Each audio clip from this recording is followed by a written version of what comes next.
I once knew a spy. She was brilliant, erratic, cursed, an anti-personal mine in human form. Her friends called her Herschel, but to her controllers, she was Cascade. Your name and your cryptonym, a dead limb twitches.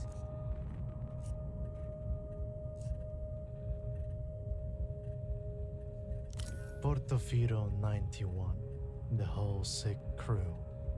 A disaster untold, a black page in the official records. The memory hums, an exposed wire. None at all, yet here we are, standing over the smashed and leaking world.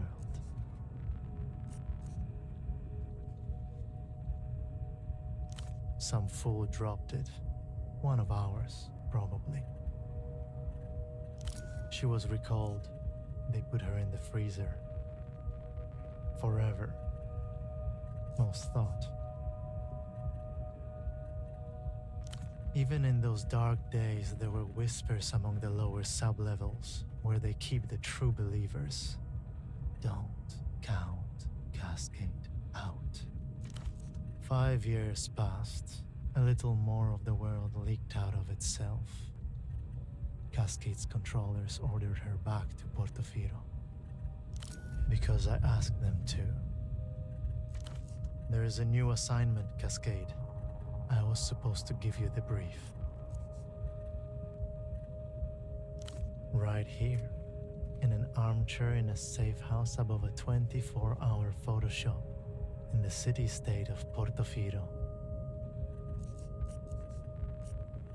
No one special, just an arm-like sack of cytoplasm, a special move unique to single-cell organisms. But before that, I was like you, a spy for the People's Republics, one of the varieties of mankind. This is a dangerous place, Cascade. I should never have come. I got caught with my pants down. On the plus side, I no longer have to worry about independent thought or movement.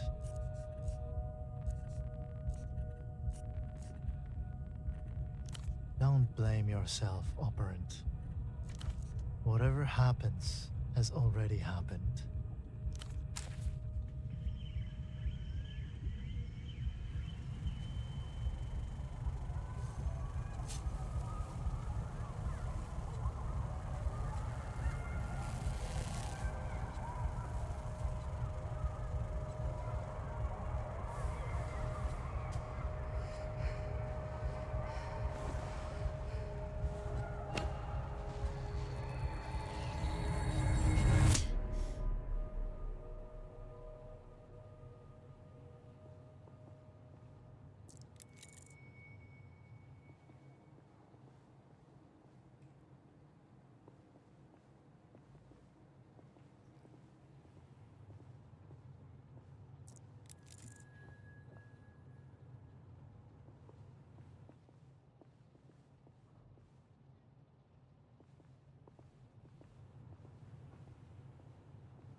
Displayed on the chair before you is a man, approximately mid-30s. His chest rises and falls in steady rhythm as he stares beyond you, unblinking. Alive, yet not alive. His eyes are fixed glassily on the ceiling. Cream paint, peeling slightly. A small room in a city past its prime. Nothing to suggest why the man is so interested in it.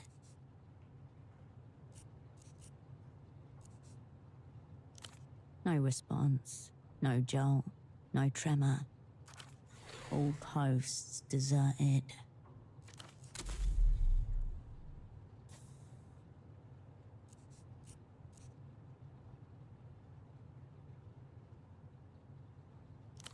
The green of long corroded copper. As for the face around the eyes, his jaw hangs slack, his glasses askew. The lopsided headphones accentuate a large bald spot atop his crown. Stiff-collared shirt, a snug brown jacket, and nothing below the waist but a pair of red briefs. Being a lone operant in a foreign theatre is an extreme pressure role. Some require extreme release. As your eyes reach his feet, you notice that the man is also wearing 3 layers of socks, each slightly shorter than the one beneath it. This detail strikes you as very sad. There is no smell of alcohol, nor any open containers, no drugs.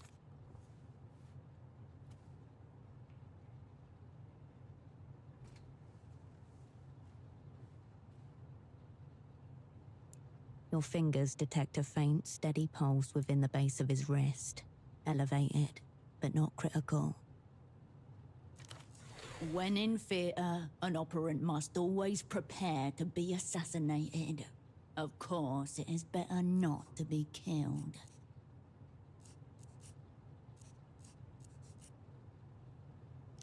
Then the body is disobedient and must be brought to order.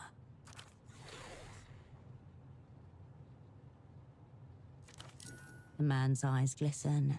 Bright red veins blossom around their edges.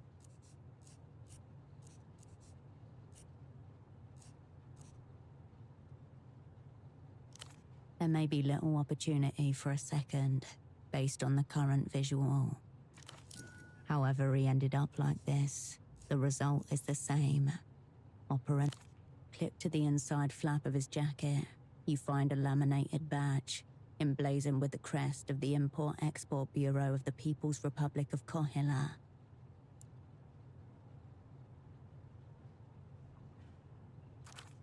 The name reads, Esteman T.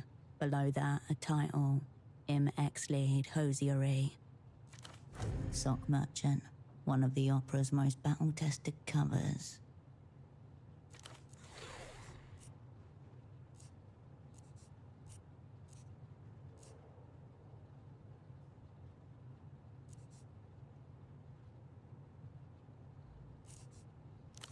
Three other things of note: a slip of paper, a business card, and a rock-hard piece of candy. The card is cheap and scuffed. It reads, "All you need is miracle," above a cartoonish image of disembodied lips at a phone receiver. Notably absent is an actual phone number.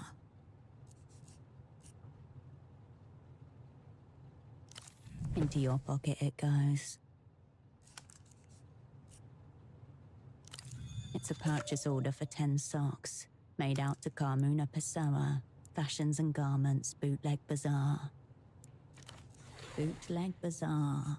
No coordinates found. Some kind of marketplace, and not one you've ever been to. The slip of paper grows heavy in your hand. It feels like a baton. A wrapped-up rectangle of compressed sugar. It's so hard that your fingers cannot make an impression, no matter how much you strain. It takes 5 jaw tenses before you manage to shatter it. Sugary daggers jab the inside of your mouth. After a few more game attempts to chew, It takes all the will you possess to swallow the jagged claw. Its aftertaste contaminates your mouth. You retract your hand from the man's pockets.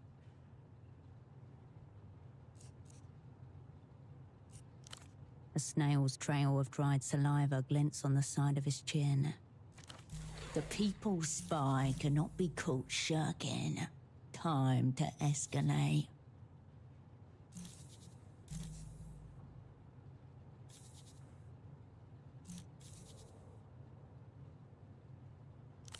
Your double didn't notice your arrival. He just...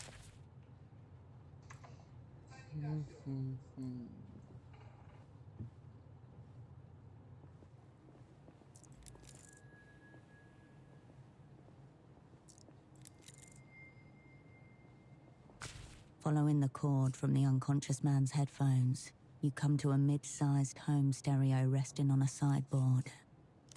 Through the translucent view panel, you see a single red disc loaded in place. On the face of the disc are the words, "Ultravioletta, you but from a dream." And you don't recognize the artist.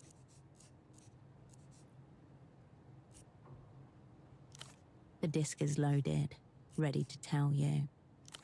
The chunky button makes a satisfying little thunk as you push it in. The discus begins to turn.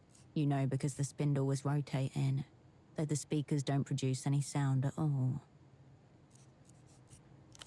No sound, save the thin layer of static that lines the inner cables. The music player blinks, slowly. Or do you? You can't tell. The silence is being overtaken by a different silence, like the slow darkening of night across the wall. This new silence seeps into every corner of your body, loosening fixtures, rattling drawers. It doesn't appear to be. The disc is spinning the way it's meant to. There is still no sound, but in your mind an image forms of a blasted heath, a smouldering circle at its center. Figures in tattered robes stagger and sway on the horizon.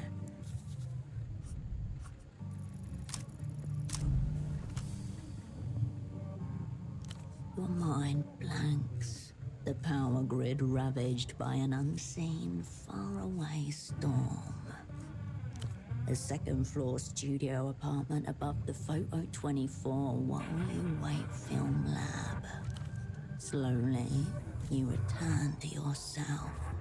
The apartment looks the same, just about. Nothing. You're simply playing a disc on a common home stereo system. No, you probably shouldn't.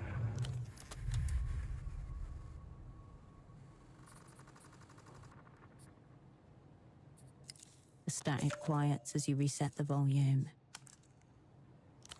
A brief internal hum, then the disc slides halfway out of the machine and waits there like it's... You remove the red disc and place it into your pocket.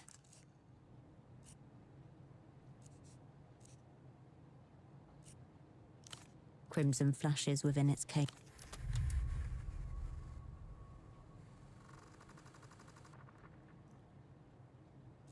The static quiets as you reset the volume.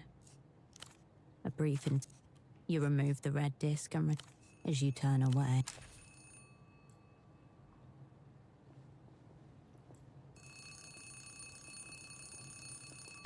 You pick up the phone. The handset vibrates in your palm. A peculiar species of static washes over your ear. Half a world away, a familiar voice splits into 256,000 encrypted fragments.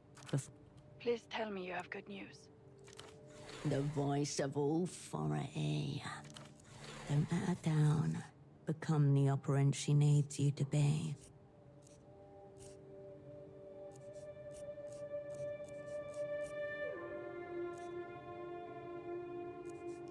Operant Cascade, you made it. Your voice hasn't changed. We'll get to your problem in a moment. Put Pseudopod on the line. You glance over at the man in the chair. This is wrong. You shouldn't be here. This should be happening to someone else. It takes all your concentration to keep the receiver steady against your ear.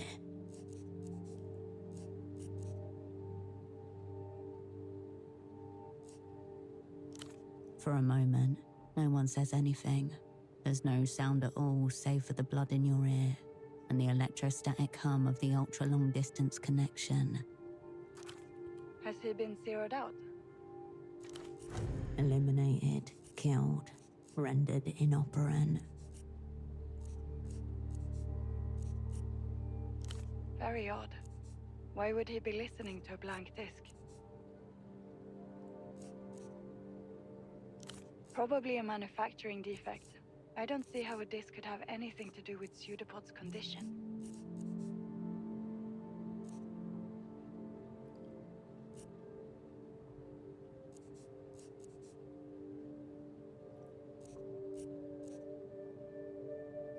I'll ask one more time.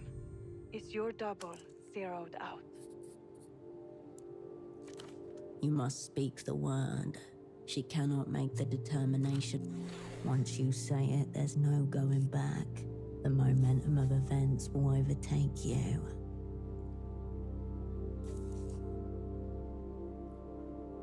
Right. I wonder which it is. Have our enemies blown us up already? Or is this just another day at the basement massage parlor of spy services? She's wondering how long till she can have a drink. Shriekily liqueur from a can. It's been... The opera's going to hang me by the toes. For you, it's back to Satellite Facility B.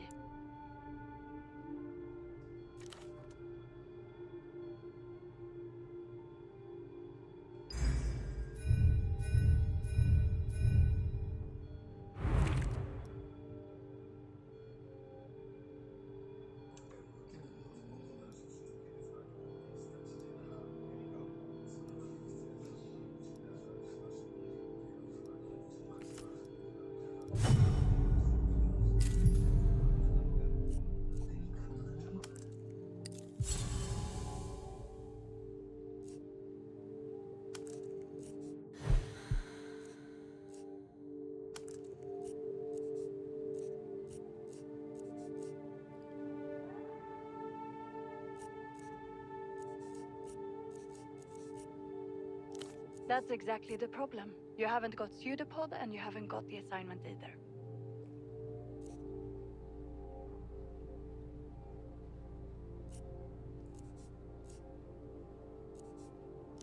Listen to me. This assignment is over. Effective immediately. Over. Immediately. The words ricochet inside your skull. The woman in the photo shop downstairs, Constance. She's one of ours. Let her deal with Pseudopod.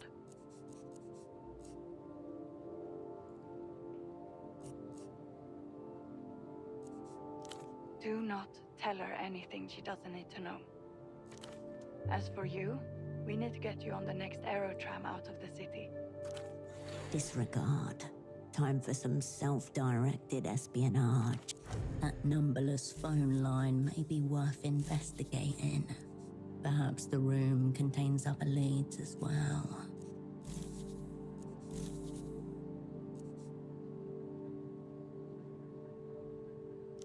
Let the photo lady deal with him. Your concern is getting out of Portofino, understand?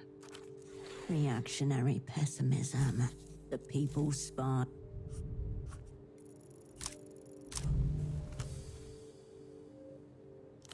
No way things have gone this bad this quickly. There's a... Simulation. That's a new. Precisely what the facilitator of a simulation would be required to say.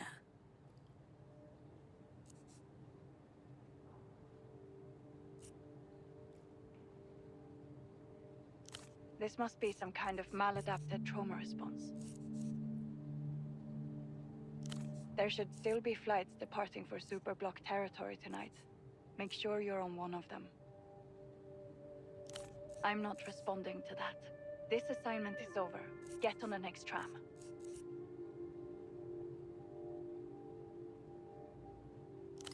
A click, and the line goes dead.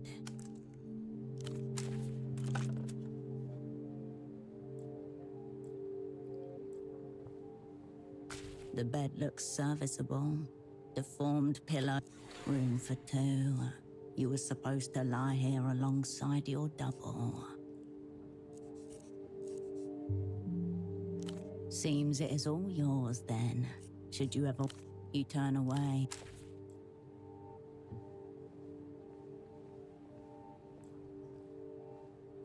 The stereo is right where you left. You step away from the equipment. You return to your double's limp body. Your double is...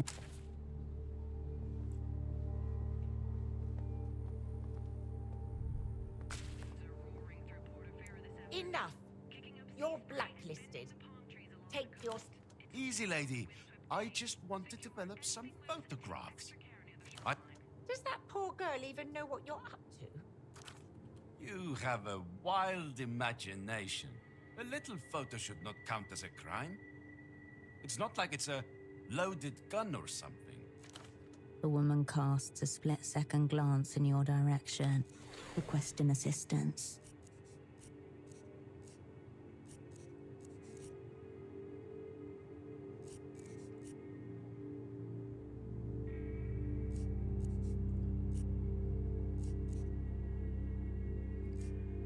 Don't step too close. They're handing out bans like they're going out of style. A crackle of recognition behind his eyes as they meet yours. Very well. Photo 24 can have this round. Thank you for this extreme stress I'll now carry through my day. He gives you one more glance as he leaves, garish coat flapping behind him.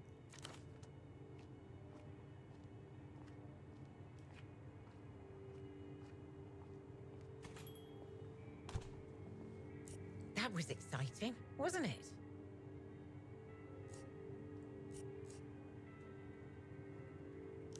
Nobody. A seedy little oddity who likes making fantastical threats.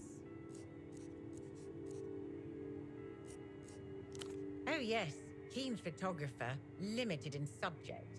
Lucky for you to only catch him on the day of his banishment. Ah, while I have it here, this is the screwdriver pseudopod requested for the fax machine. She gestures towards the monstrous off-white plastic machine behind you. Speaking of, where is your double? Yes? A lead weight pulls her expression downward. My God, you're saying he's... Oh. Oh, God. Shock, bewilderment, your cue. Behind the acrylic display case, your eye catches on a scene of an amateur pelota squad, smiling against a sun-bleached wall. What do we do, Oprint?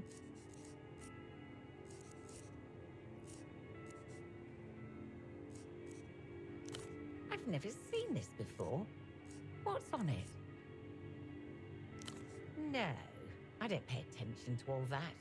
Music is very overrated in my opinion. Perhaps it's defective. Trying her best to be helpful. I must say, it doesn't look like a regular disc like you buy at the shops. This looks more like a bootleg. Absolutely not. Nobody's been upstairs except yourself on Pseudopod.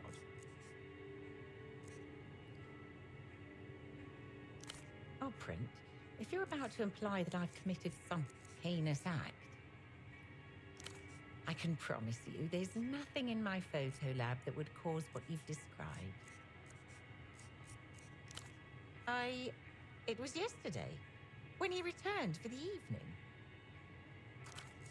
He looked stressed, like he was shouldering a great burden.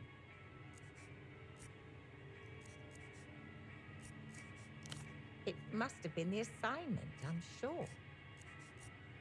Nothing. Only the bare rudiments. I thought it was supposed to be that way. This isn't getting anywhere. Pseudopod. I wonder. Did he ever suspect he was talking about himself? I haven't the faintest idea. I'm adrift. Cautious. She's dying inside. She felt a great deal of affection for your double.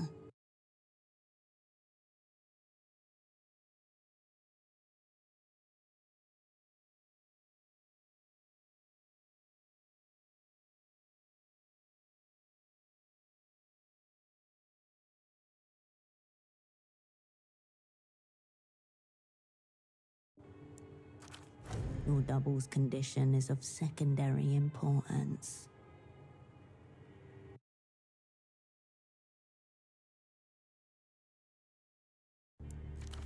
I suppose I could move him to the spare room down here.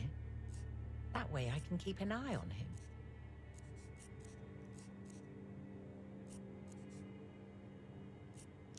A doctor. Right. Good thinking. Dr. Hugo would help.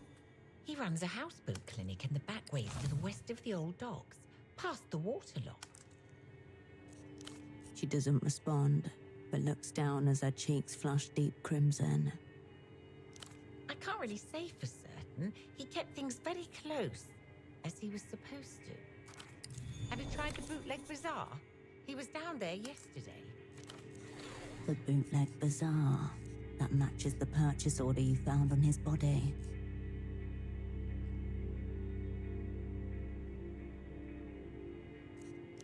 You said he intended to interview some of the vendors. I can't tell you what he was after, precisely.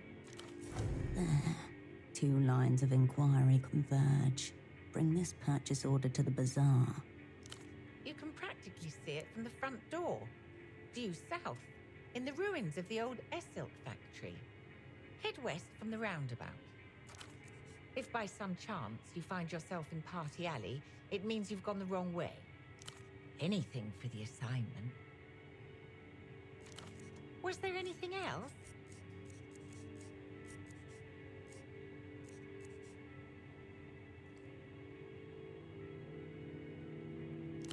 I certainly don't. It looks flirtatious.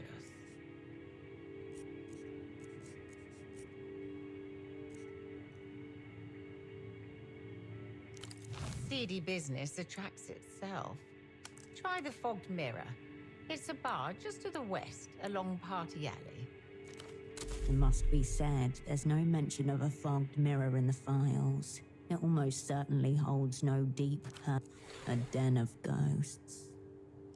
It is. Highly. Before you do, I understand this is your first time back in theatre for some time. She hesitates, a little shy all of a sudden. I just wanted to say, welcome back to the opera.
Finally, someone with courtesy.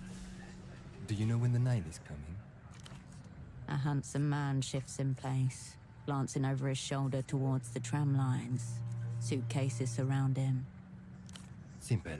It's just over there.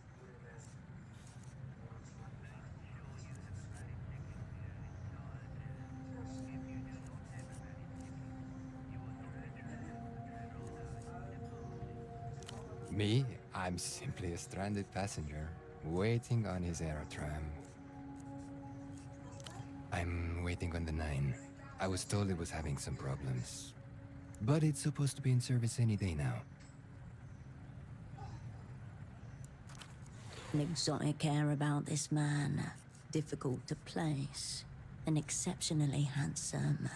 The suit he's wearing hasn't been changed in days. Zenzark. A long way from here.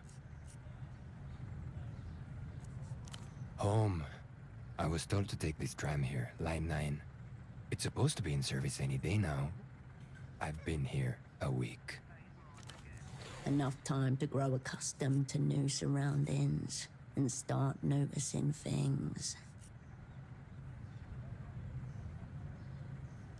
I would appreciate it. Thank you. I'll be here in the meantime, waiting.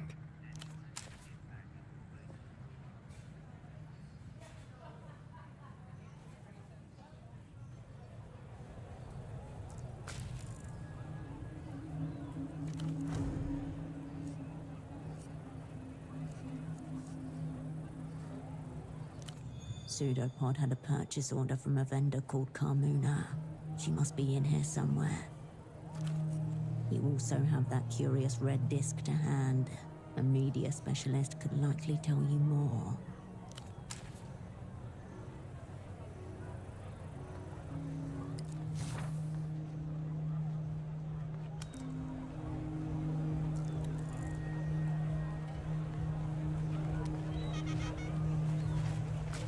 Excuse me.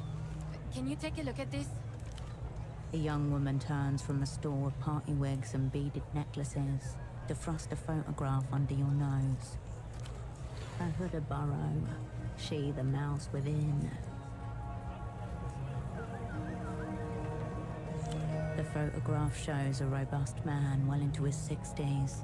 He is unremarkable save his eyes, which are magnified to comedic proportions by the thick lens spectacles in front of him. Have you seen him before? Have you?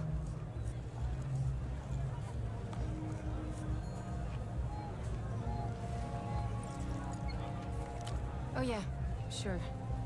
If you want costumes, accessories, stuff to party in, this is the place. My name's Malène, if you see anything you like. Frantic but resigned, exhausted by herself. Mi viejo, my dad. He's been missing a few days. Right, I should have started with that, I guess. His name's Klantz. She's fading. No sleep. 3, maybe 4 days now.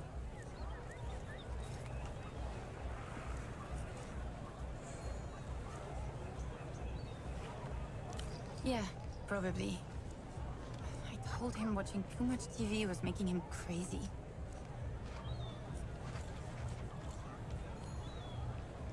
No, I mean, that's the most likely scenario, right? Ugh, this is kind of embarrassing. Embarrassment isn't the problem. A much darker feeling is trying to claw it. My dad developed this insane theory about the payphone to the western exit of the bazaar. Dad thought certain words said into the right phone gets you attention from the wrong people. Enter, aka L'Empire Sans Territoire, aka the bank.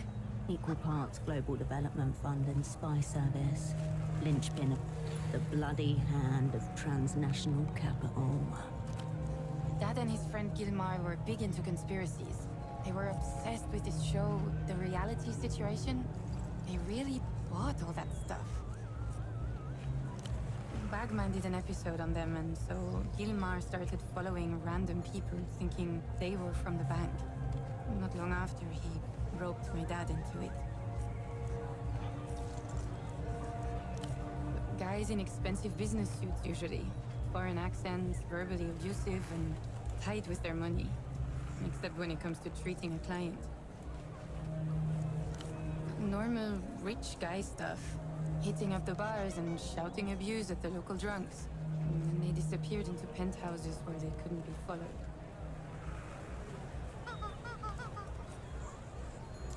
That's what Gilmar thought. He stayed out after my viejo went home. And then he called my dad around 2 in the morning. He'd overheard something and was explaining it when the call just cut off. My dad went by his house the next day, but Gilmar wasn't there.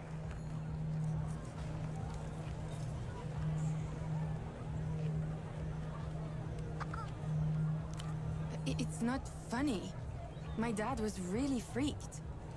I asked him if the phone call was all a nightmare or if he forgot Gilmar was... Dad really believed it, though. He looked for him for 2 weeks, reported him. A couple days ago, he stopped by the stall to bring me lunch. Then he said he was going to make a call. I wasn't nervous at first. I figured there was no risk of anything actually happening. Yeah.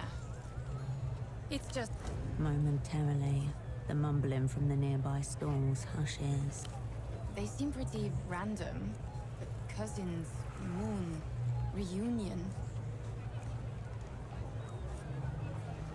On their own, sure. Together? Gibberish. I guess. When he tried to tell me, I wasn't really paying attention to him. Anyway, you want a wig? I hear they make you fun at parties. Oh, that's Ultravioleta, the Elysium pop star. Always thought that type of music was too young for me, but I've been enjoying her stuff recently for some reason. No, but it's definitely her kind of title. She peers at the disc again, blonde hair falling over her face. Weird disc, that. Oh, you should ask Petra at the music stall over there. He'll know more. Doubt he's an ultra, though. Why? Knuckles white as she balls them into fists. Really? You're not going to try to make a call or anything, right? Okay. It's the phone by the western entrance to the bazaar.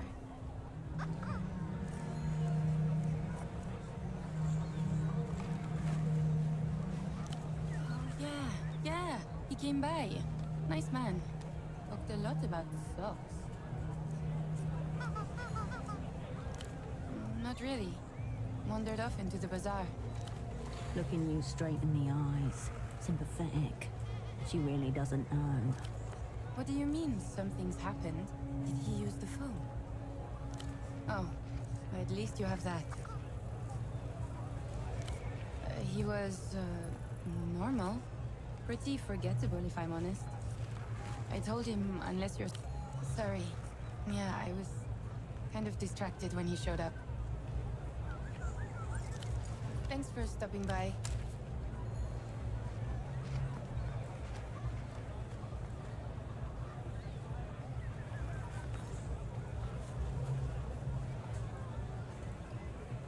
A cosmonaut suit, a relic of Project Alpha. 5,000 soul. No wonder it's still here. People with that kind of money don't... Your focus widens back.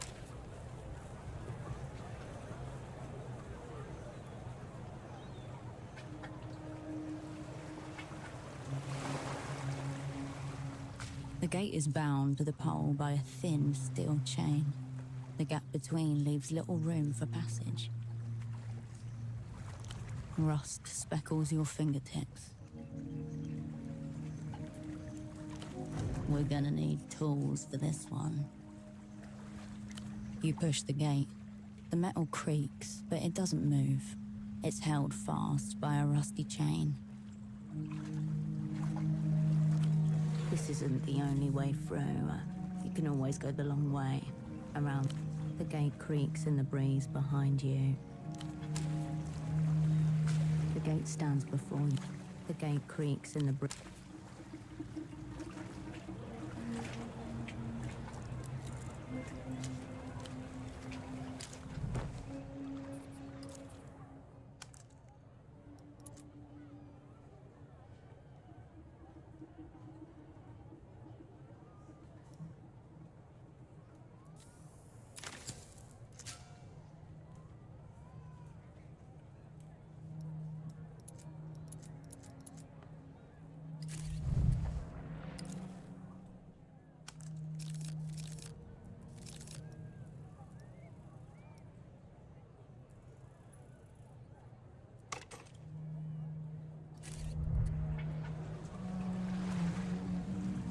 The gate stands before you. The gate creaks in the...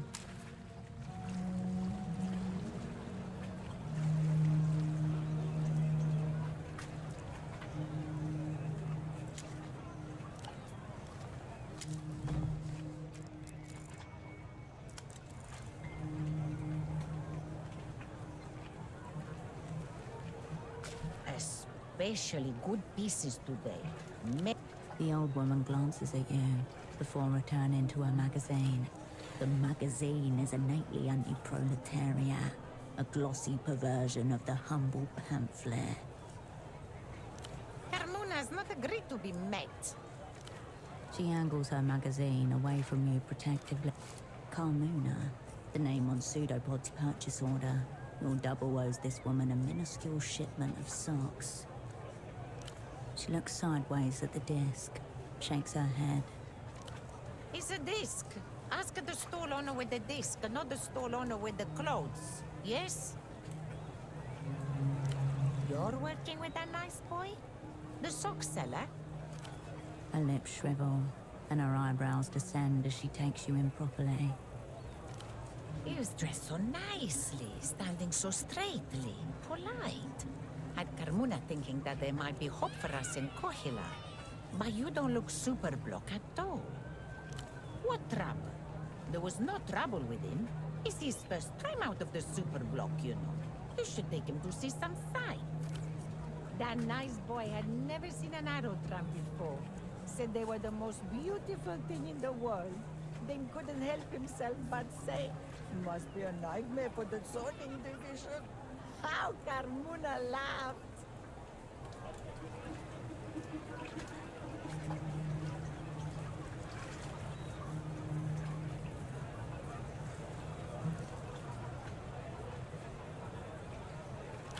You mean the Pittle Tract, perhaps? You can get there by tuk-tuk, easy. She focuses her attention back towards her magazine. Carmona would help, but it's a busy day. This avowal of whatever inane gossip has her attention in that magazine. Take a look through the rack over there. No lice, no rips, no patches.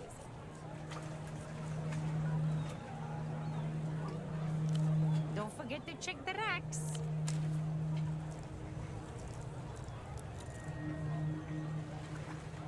You approach Carmona's rack of clothing, protected from the elements by a clear plastic sheet. No two pieces are alike. Second-hand, old and new. Fashion has a short memory. The rack sways with misspelled logos and forgotten styles. Hangers scrape against metal as you thumb through the racks. Foreign material shifts under your fingers, cool and unfamiliar. Very nice. Anything else? You turn away from the...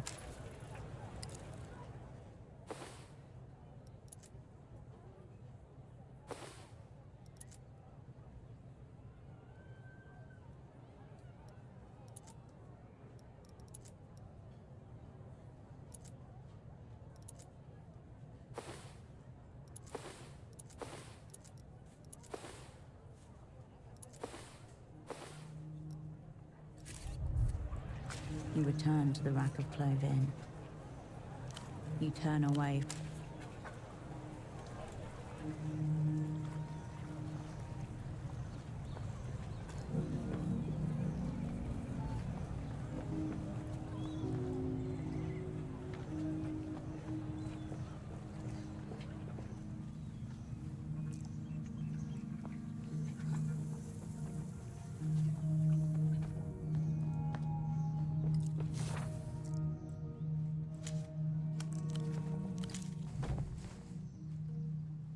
A filthy flyer glued to the wall.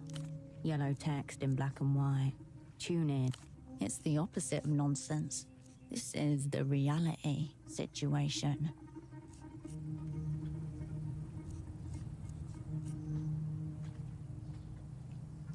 Bagman's stare seems to harden as he watches you.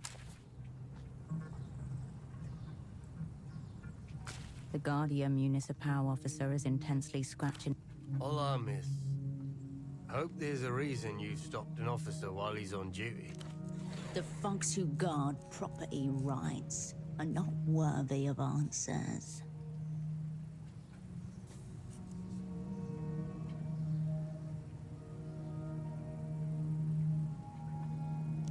Socks are the one thing I don't need. Too many elderly relatives for that. Officer Morito, agente coordinador for the Guardia Municipal. Do you need help with anything?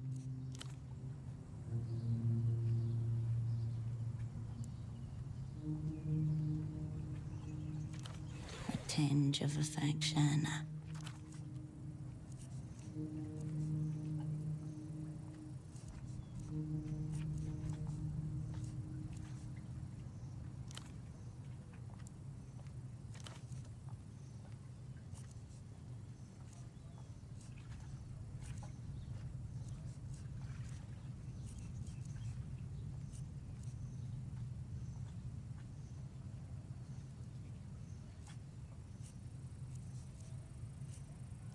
Can't.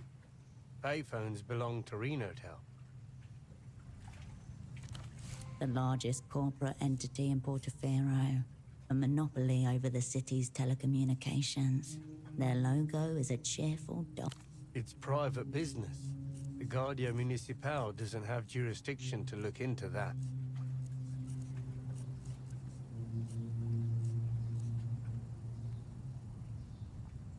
If even Maurito starts acting like a common truant, then it all falls apart, doesn't it?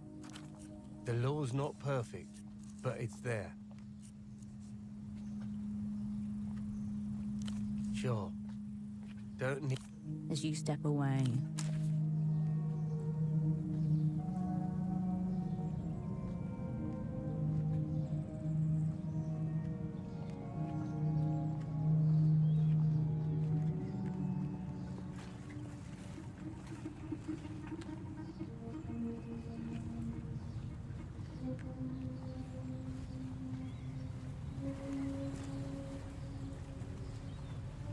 the man gives no indication of registering your presence. His mirror, but he's aware you're here.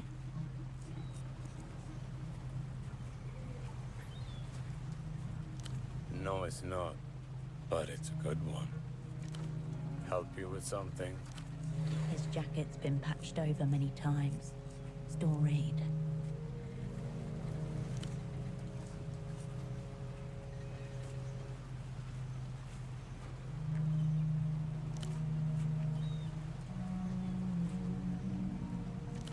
The slightest hesitation. Something's off here.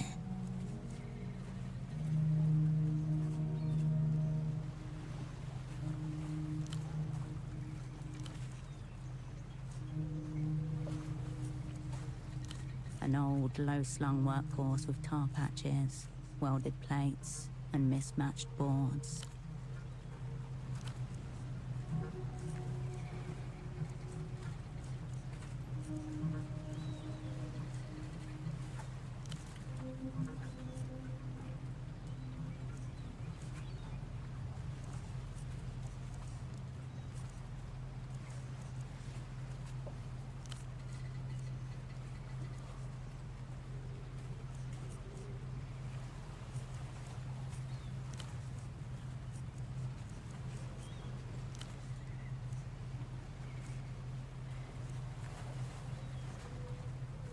His chin dips once.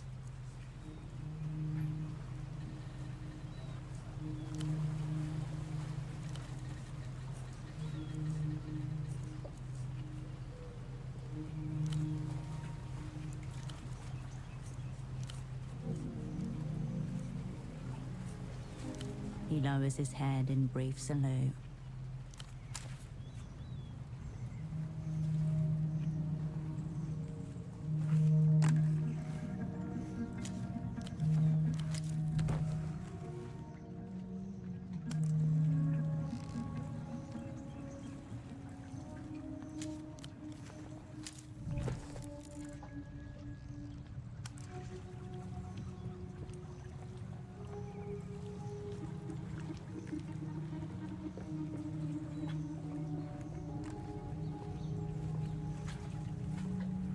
Refreshments are lined up like brightly colored soldiers. The brightly colored refreshments seem even more vivid upon your return. The refreshments remain.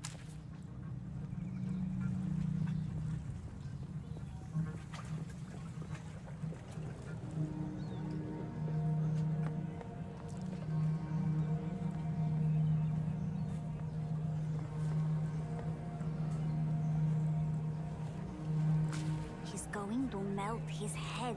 On the TV, a giant wolf-like creature stands up. Shh. Suddenly, Ecstatic wolf is awake.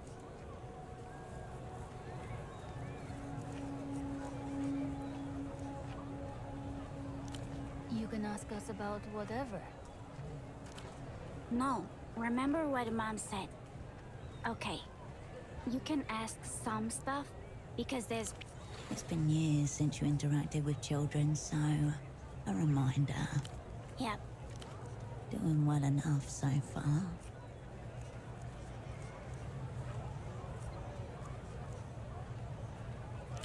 Music man wears glasses, and sometimes double glasses. She doesn't mean him. He's been here since forever. And he doesn't wear suits. Yeah, they have no idea.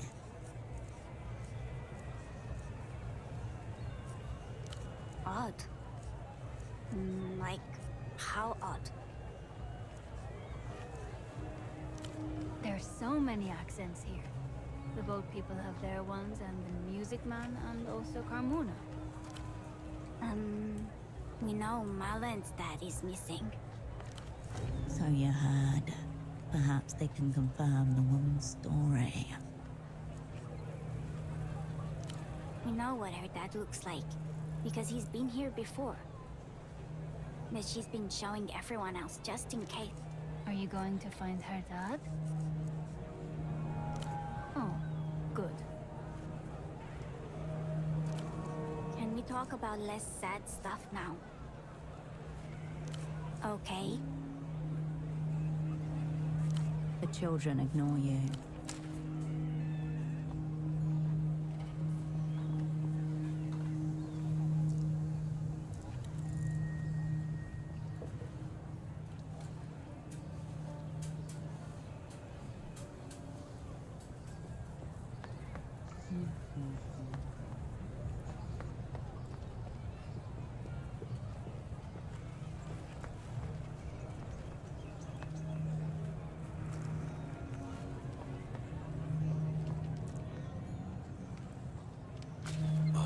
Off-brand driver. The man gazes down at a crate of a box of little nemesis. Veins rise like old roots. Mass-produced excrement. These animals pleasure themselves in it. Those smears near the optical pickups? You see this? Each one guaranteed for 10,000 replays. Obscene. Every day, I come out here to share the joy of... Evidently, you're another one. I'll prepare the bowl. Recent sales have been better than projected. Like you. No entries found under replayer. Prepare yourself for a conversation. Go ahead. Browse away. Strange how? Format or content? More cheap calories to sate the masses. All right, let's have it. An Einzelton XR. All pretense drops. The red glints in his lenses.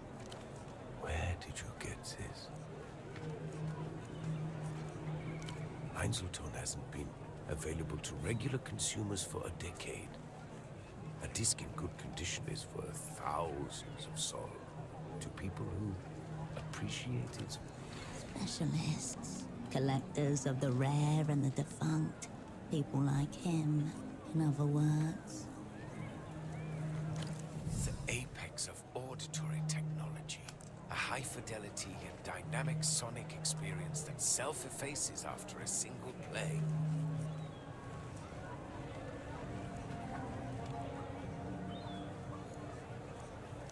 You can imagine the use cases yourself. Rental markets, promotional copies, that sort of thing. The technical origins are trite. Espionage potential, immense.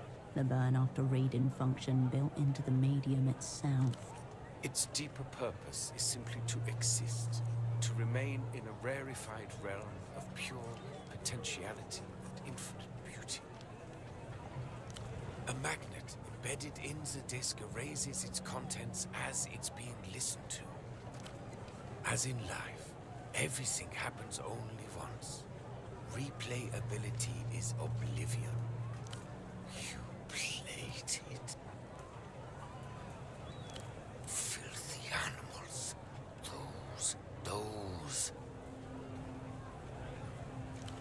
Better they recalled them all years ago. Better a mass manufacturing fault than this, to save them from this humiliation from being passed around like... The vendor deflates before you. His rising anger gone in an instant, like a fuse being tripped. I'm sorry. Talking to the Einzeltone, not you.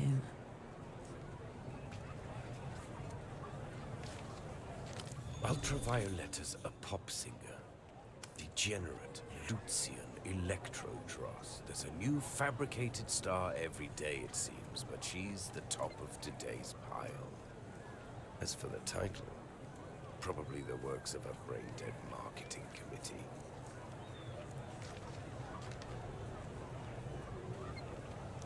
Some kind of promo copy, I would assume. Maybe an advanced single of some kind. Of course it's real. You can't bootleg an Einzelton. Another of its enduring qualities. This ultraviolet has gone missing at the moment. Kidnapped by counter-fascist radicals, whatever that means. Lucian marketing plot, if you ask me.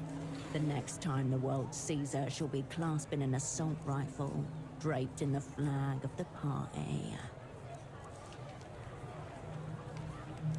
Don't try to brighten my day.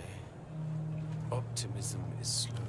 The vendor looks at the red disc and runs a thumb over its surface. None of this is the Einzeltone's fault, of course. They can't control what gets seared upon them.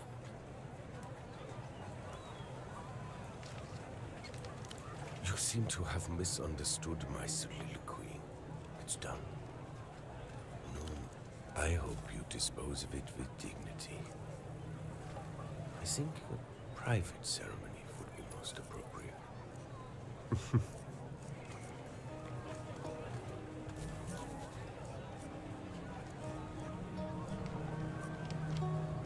Only doctor I know is Hugo. Has a houseboat not far from here.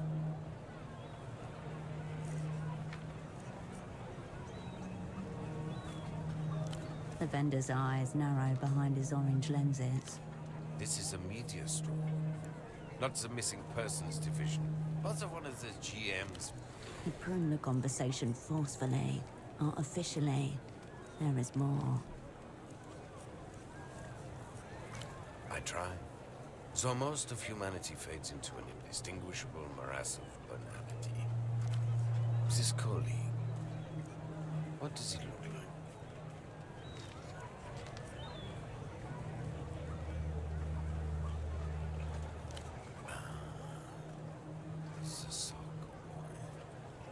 Dialectical-looking glasses. Air of advanced virginity.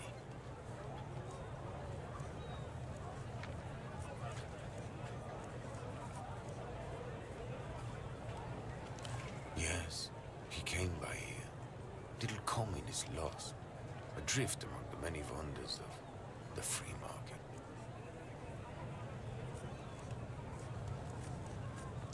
Your dialectical friend mistook himself for some sort of big money businessman. He wanted the bazaar to import superblock hosiery. Socks to start with, but there was talk of cotton tights, even stockings if the venture took off. He needed you.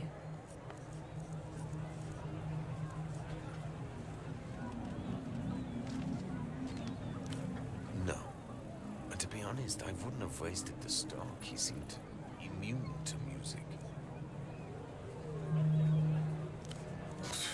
You're joking, of course. Of course not. I don't sell socks. So is he all right, your man? Or what?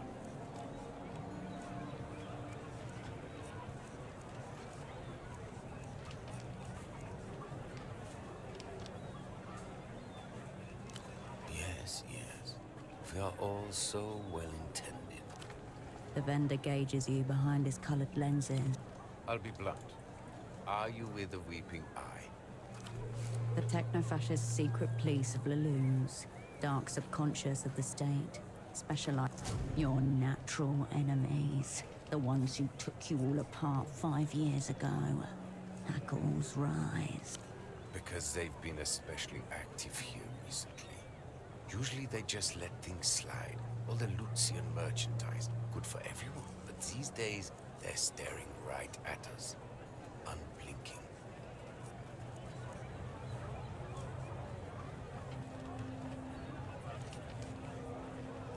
Keep them. If things get too hot, I can always slit my wrists with a shard of Veladis before they take me. Oddly specific.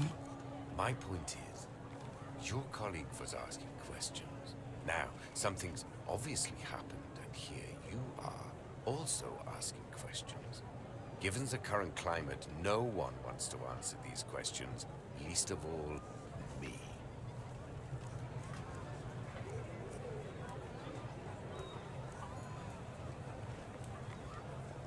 I'll tell you what I told your sock friend. Speak to the boatman down by the Vest docks. He's the one who knows the underground goings-on around here. We're just the vendors.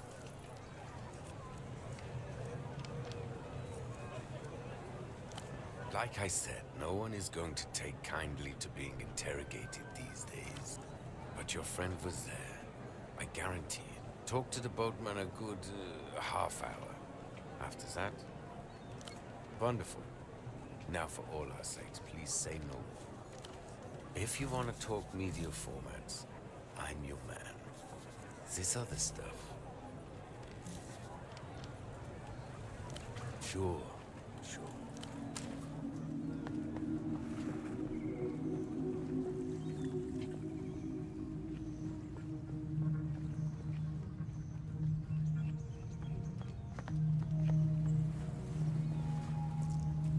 The smuggler inclines his head in silent recognition.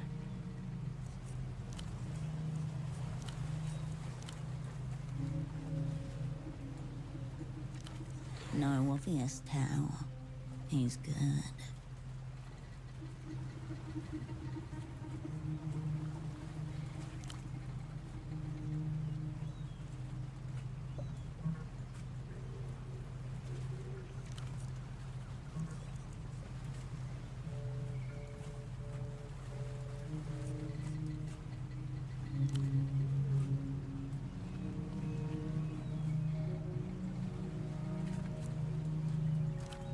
Now, stop circling each other. Commit.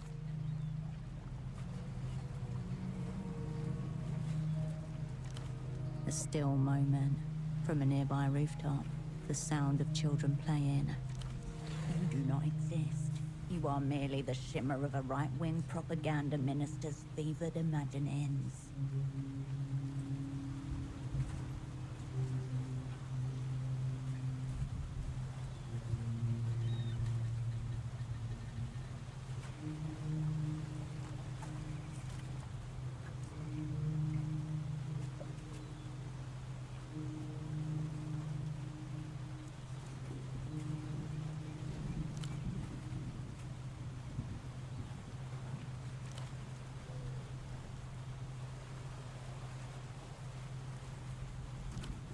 End of the line. The pseudopod terminus. He bounced off this man and landed somewhere in oblivion.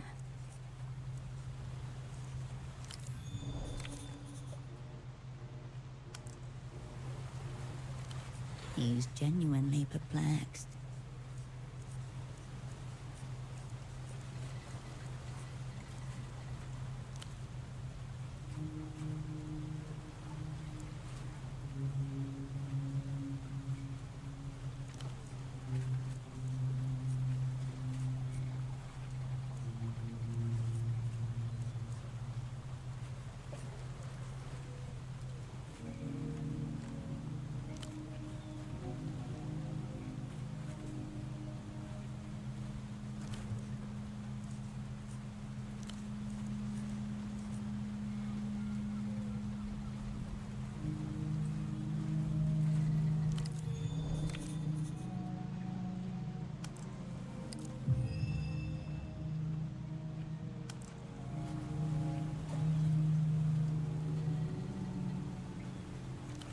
Even before you ask the question, the outline of a name is forming.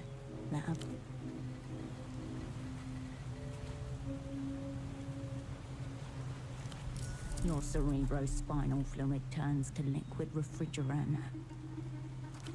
Tempo del Sur, mid-tier deity in the local underworld, and once your asset, cryptonym Taxman, also someone you once called a friend.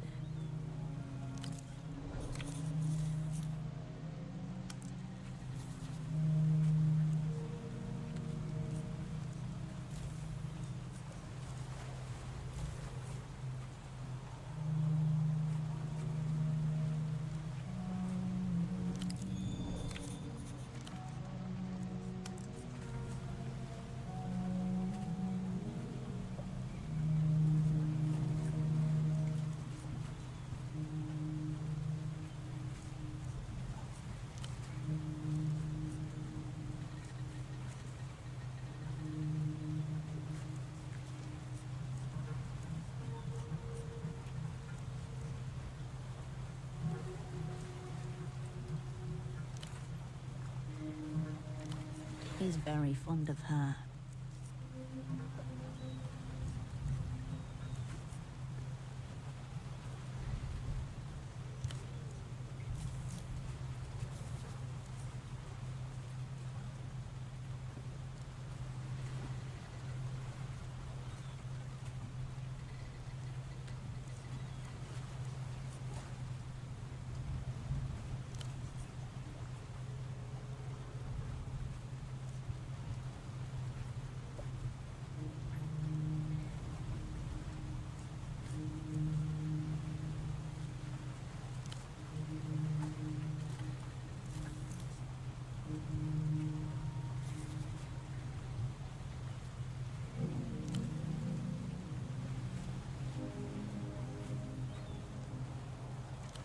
You know a stone wall when you smack off one. He's waiting for you to put something together.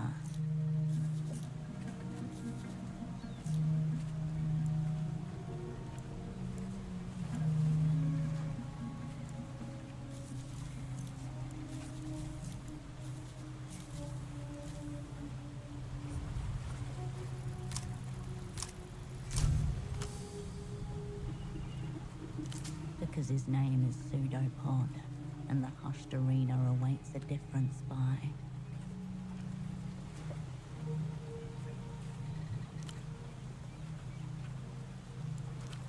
He's going to make you say it out loud.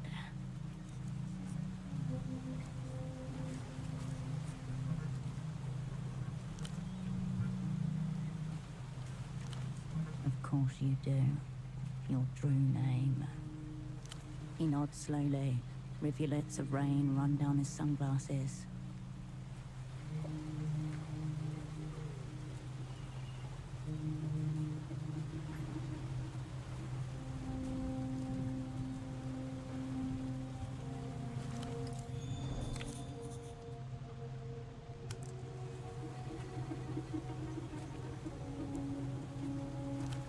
Tempo called for help, for cavalry.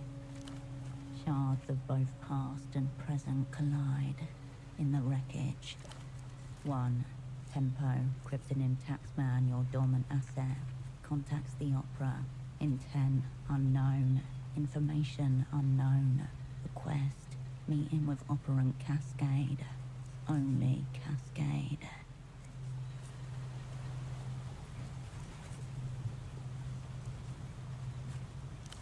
2. Cascade status frozen. Duration in perpetuum. Opera issues directive. Dispatch lead operant to Port of Vero. 3. Pseudopod. Active in theatre. Assignment, meet with Taxman. Retrieve message. They wanted Pseudopod to become Tempo's new handler. You were just here to smooth the transition. They farmed out your asset, your friend, to some trouserless infant. 4. Pseudopod fails to meet with Taxman. Requests Cascade from Opera. 5. Timeline disrupted. Movements unknown. Pseudopod. Status changes to lost. 6. Cascade. Status changes to reanimated. Operant arrives in theatre. Unbriefed. Unassigned. And...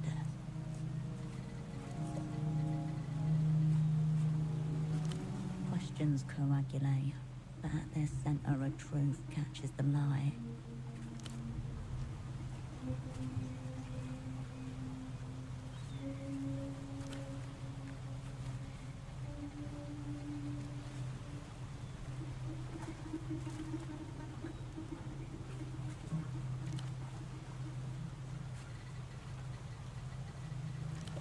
He's rattled and not used to the sound of rattling.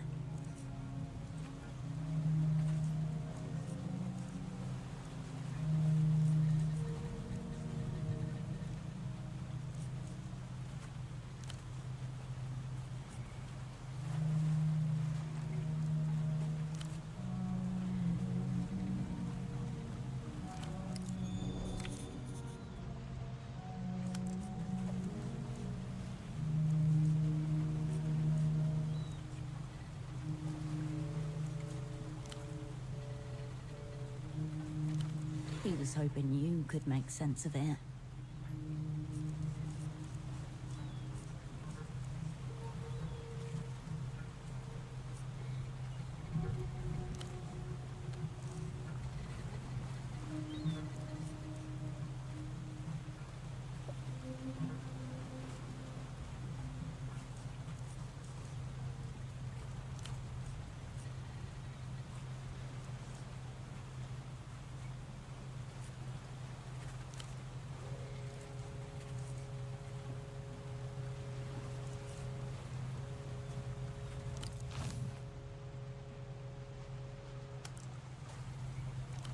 Come straight to me. Never cross my path again. Both true at once.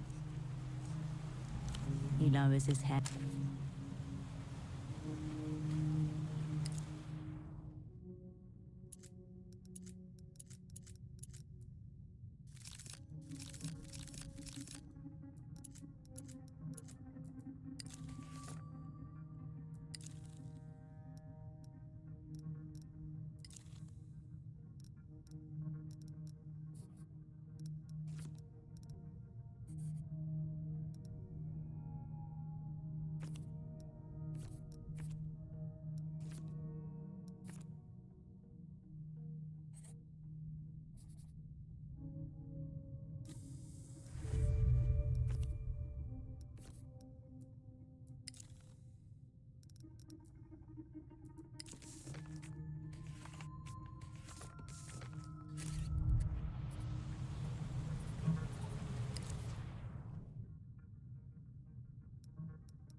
The smuggler inclined.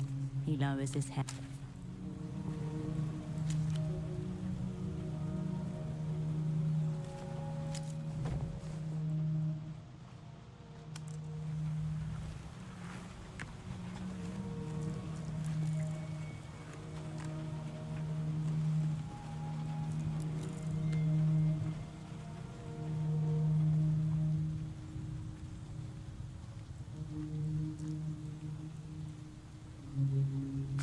dusty and disused storefront, closed with a You lift the shutter.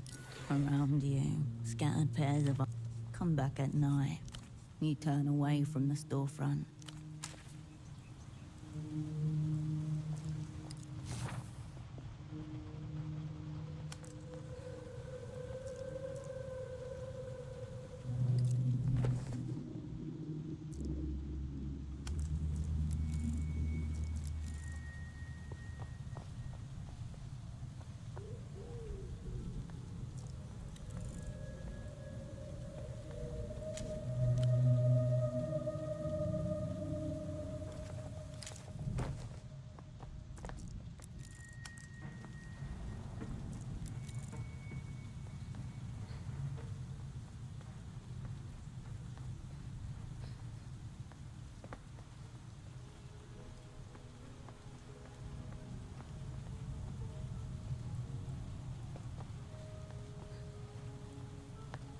The sour scent of urine surrounds the vending machine. Luckily, the beverages inside look fresh. The packet makes the piss smell wave.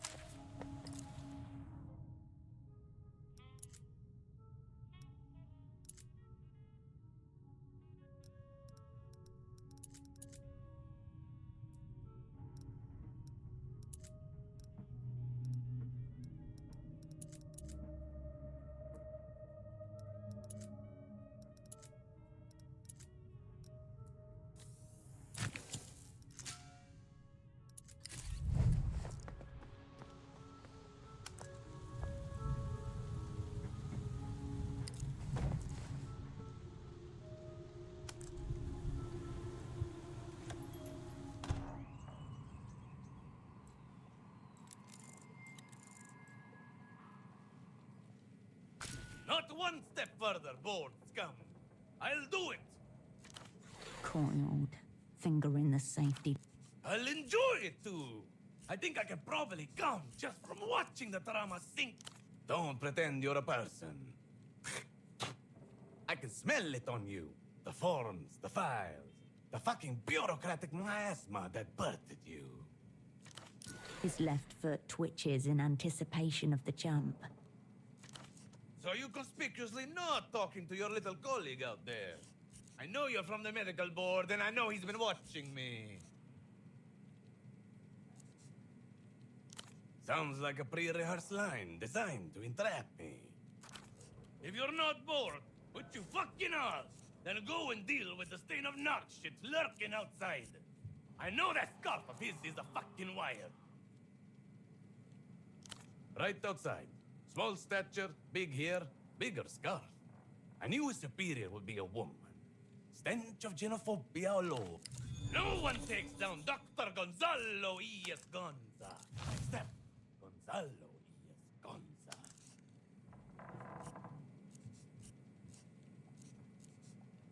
What am I, your mother? Rub cocaine on it. That'll numb almost anything. Don't shit me, you wired fuck. You and whoever's listening are not going to lure me in with ethically stimulating cases again. Is that so? Well, whatever your board superiors told you about my supposed interest in inert patients is a grotesque fabrication. And while we're on the record, may I just add, the albino was going to die anyway. Jealousy, as far as I can tell.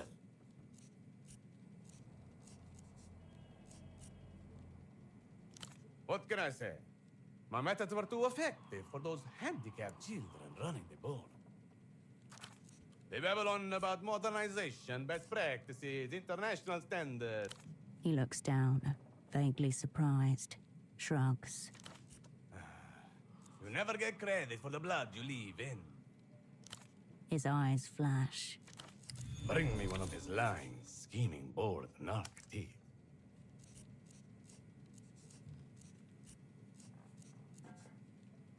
Here, use these. My board can then bribe us.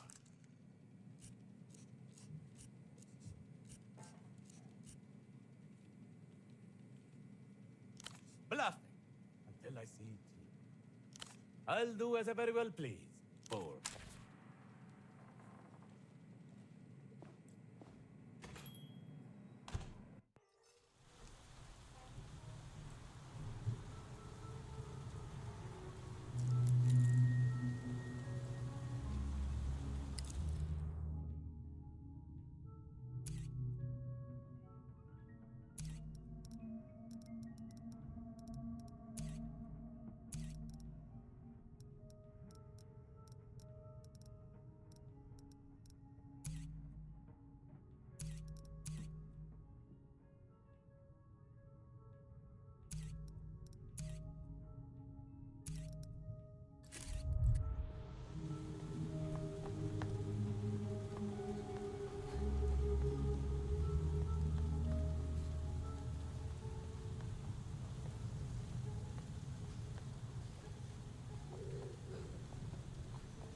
This is the one. The payphone that makes people disappear.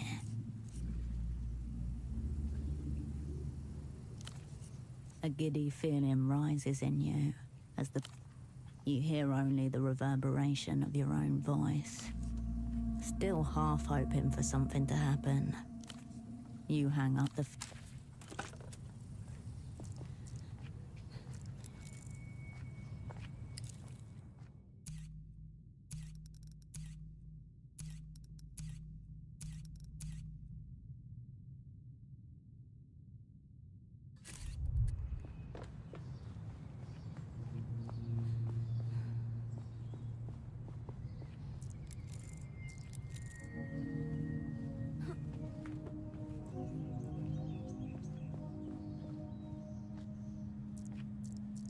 You stop and take the world in, a figure jittering on pause.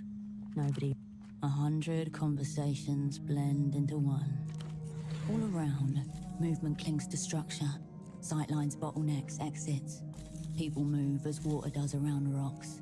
A map has begun to emerge.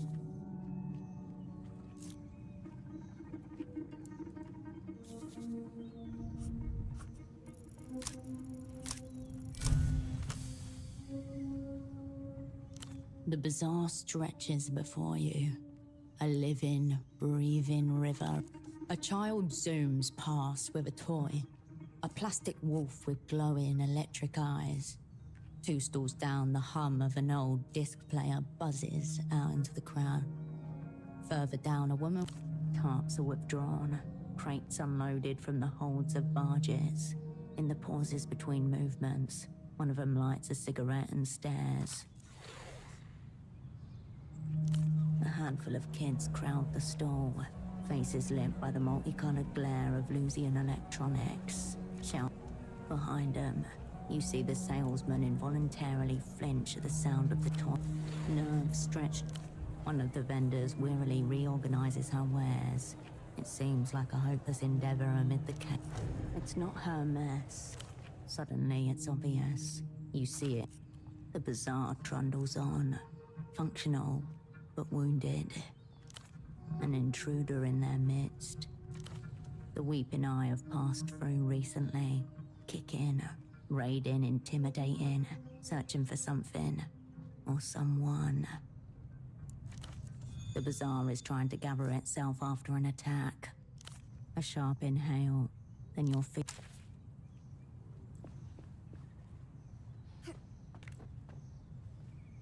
The steel door to Tempo's office is before you. No response.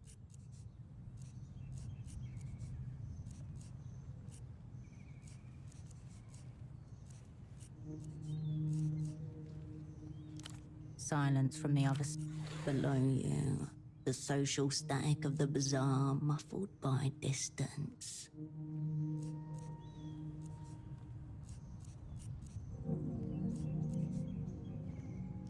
You get no answer, yet you can sense something leaking through the door seams, unearthing contamination.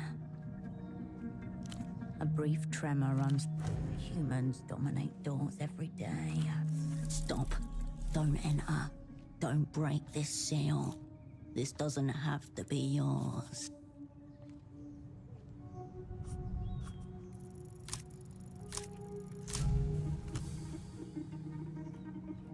Decaying rectangle.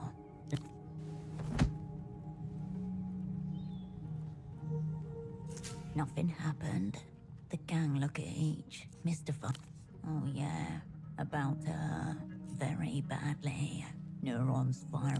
Fortunately, you kick the door right on the handle.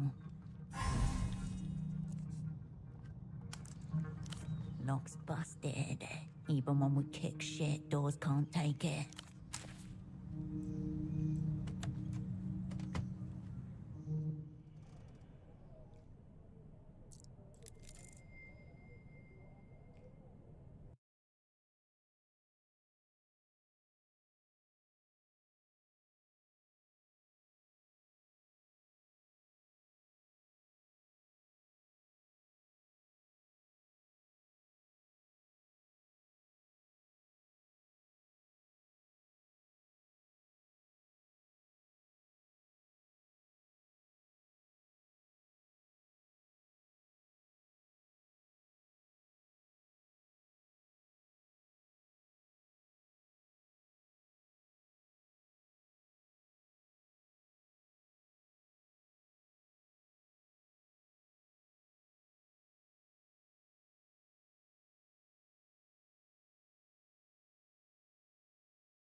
O.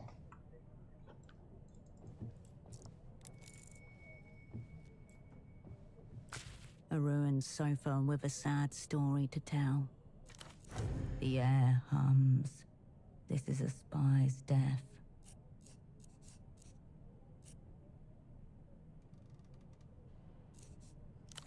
Too much. Update. Asset taxman was unknown. Now zeroed out.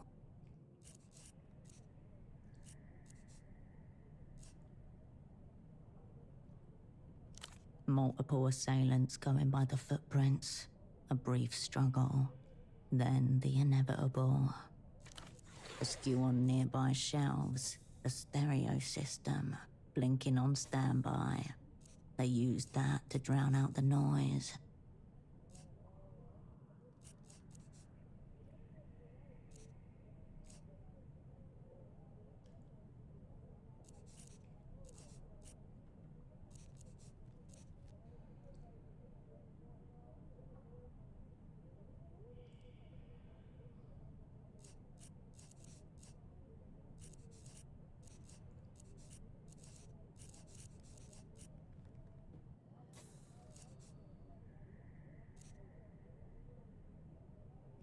The blood is curdled and cracked, the color of old brick. A week ago, maybe more. The way espionage crises always go. People collide in slow motion, gripping the outer edges half. All treaties are hereby denounced. Prepare for open war.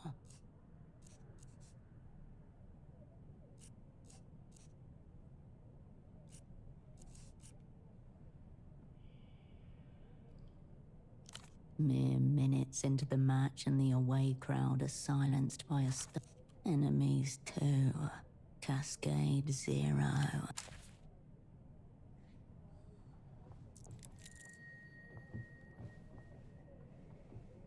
On the desk are a grey notebook, an e-terminal, and a broken photo frame, face down. Next to the frame is an eye with a long single teardrop, shaped out of a fine white powder. The eye of your enemy, waiting to greet you.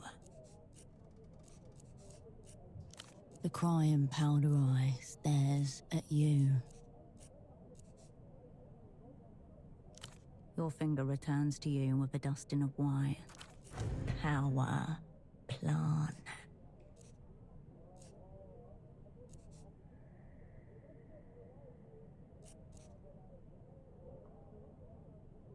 Nothing good or bad happens. The eye is no longer weeping.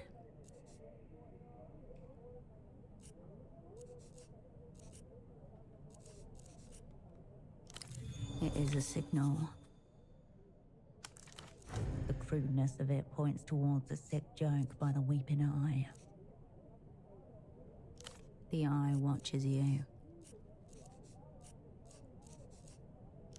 Your eyes turn. It's soft and ringed. The word accounts is written across the top in black marker. A thicket of serial numbers, dates, columns and rows cover the pages top to bottom, along with shorthand references to incomes and outgoings. You notice the handwriting completely changes in the more recent entries. The first dates back years, harsh-lined, heavy-handed, all capitals. Tempos. The second set is an elaborate looping cursive. Some of the eyes have little hearts instead of dots. There are none. The first set of handwriting even uses the word cunt with the same wild abandon as the second. It would be quite rare for rupture. The heart suggests a compassionate touch. Maybe a list of names, titles, and Ignatz. Nothing in the archives. Rent, utilities, and other minor operating costs. You avert your gaze. It doesn't turn on. As you turn the frame around, dust falls and a blade of light momentarily obliterates the row of faces presented. Inside your stomach, spider's scuttle. A surprise attack launched from your own past. Here you all are.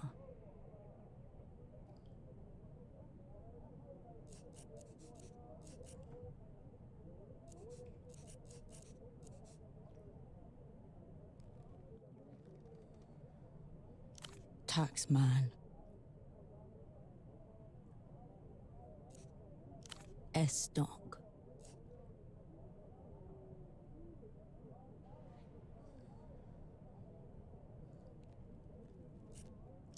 Virtue. Cascade. Radiant. Kindred. Holocene. Your former network, known to the Opera as. Unknown to you, as those friends you left to die 5 years ago. Your people.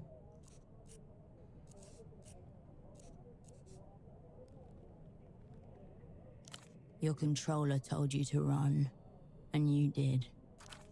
Timeline of extraction not found. You slipped the photo out of the frame, into your pocket, pressing against your heart once more.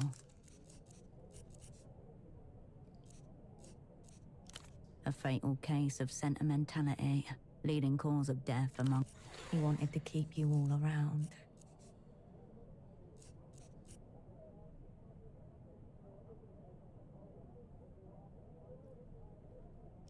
Too late. Fading lights in the fog. You are here now, under it, beneath the photo, and your heart. At the window to your right. Did someone see you come in here?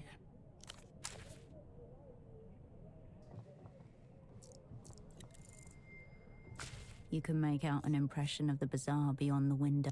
You gather up your sleeve and exhale onto the window, where your breath reveals the condensation from your breath fades.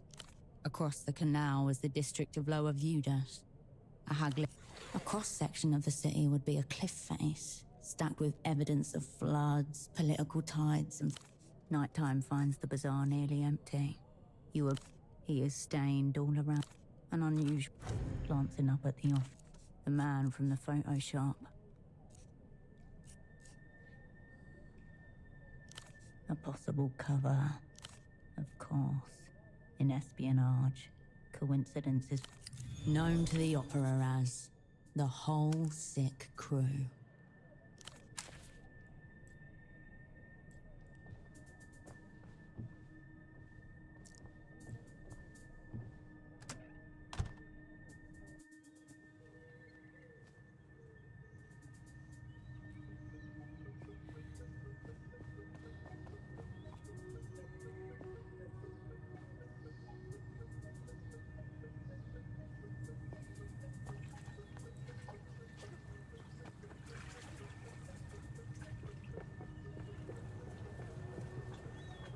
A click somewhere inside. The world slows. You lock eyes with the man from the photo shop. He cradles something within his coat. Fear, gun, move. The time to act is now.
Deep within you, a sharp hesitation ripples through, taking.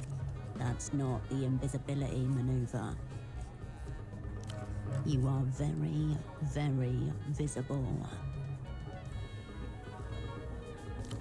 The way your pursuer is looking at you would suggest yes.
Suddenly, his hand disappears into the folds of his coat and an object starts to emerge.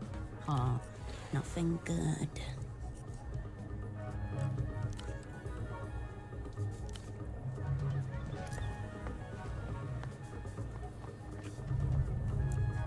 Time stands still. You hear the whine of a 50cc engine. A small tuk-tuk appears and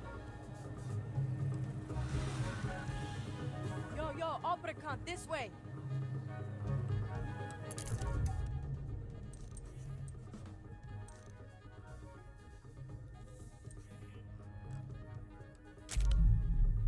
a teenager in a tuk-tuk called you a cunt. They may be an ally. You may not have a choice. Only one way to find out.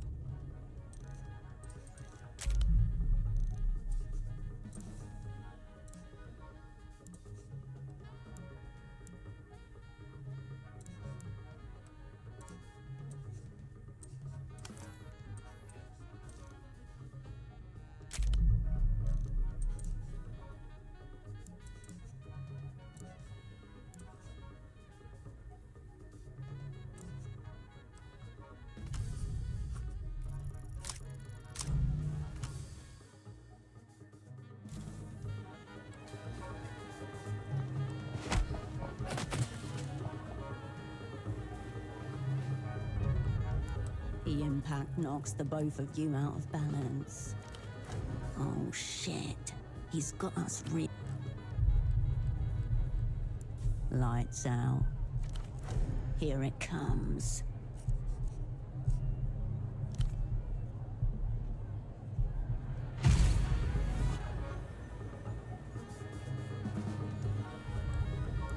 A bright flash returns you to the world. The man lowers his camera. Welcome to the violent canvas that we call society. This result is the exact opposite of what you've been trained for.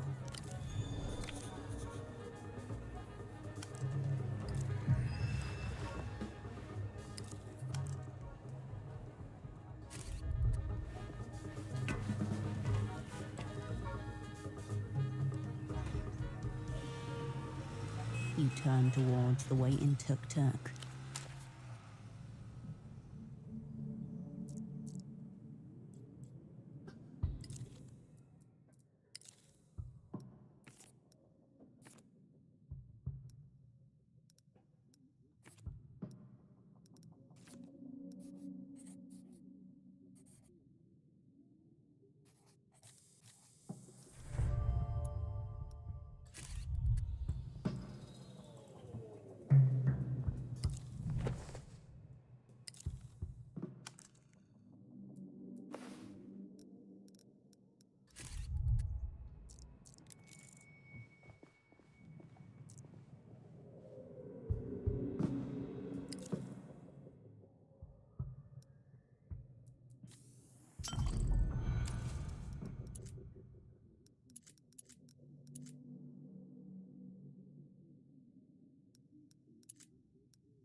I'm no big-time professional spy, but looks like you fucked it back there.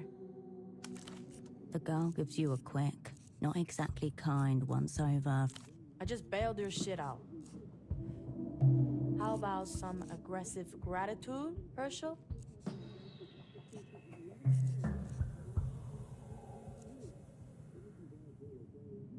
Tempo talked a lot about you. Said you'd be late, too. Your former asset was swapping secrets with a teenage girl. What is occurring here? Not that. Probably. The man was a committed homosexual. Magician's apprentice. They throw knives at me and I get paid not to flip. All of it's gone wrong. Who do you think found the blood? He's dead. Turbo.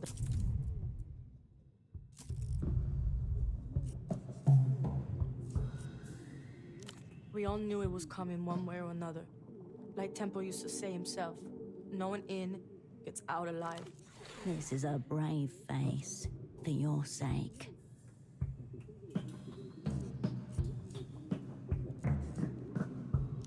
Very too late. Tempo had enemies in every direction. Take your pick.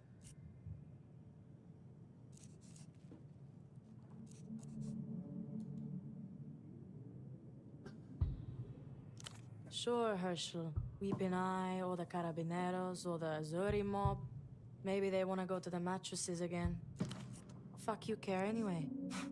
Tempo always called you a friend. 5 years, no word. Some friend.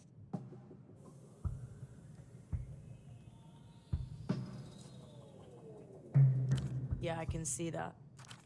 Anyway, he's gone. So now it's me, or it's nothing. The girl studies her half-dead cigarette and falls silent. You can hear her silence. Don't trust you with the big stuff yet, fuck off. The girl inspects the disc over the top of her cigarette. This is one of those Einzelfucks Petre won't shut up about. Fuck me, there's 2 of them? I know she's missing, but that's no state secret. Whole world knows that. Kidnapped, I heard. A flash of your abandoned double, alone in a lonely room. Of course, you can't go wrong with V. All her stuff is good. She's like a friend. Where did you get that anyway? Hold your cards close for now, Operan. All remains till... Be open with her. This girl is not your enemy. She may yet be your ally.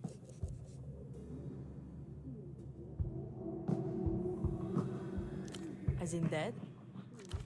Blown away into the night before you could even give chase.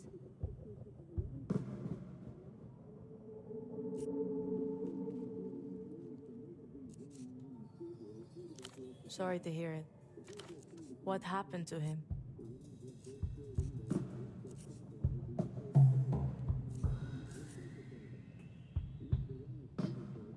This spy shit's got a high mortality rate.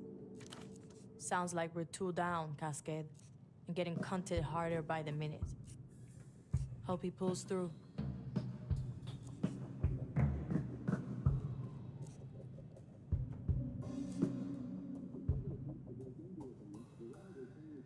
And what's another one in the vapor? You spies are morgue slab cold. From the photo on Tempo's desk. That was all of you, right?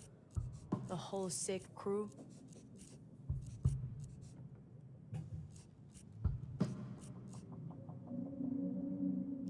Six constant Tempo. That's what I think. Let me see. You kind of look like a band. One of those old ones that imploded.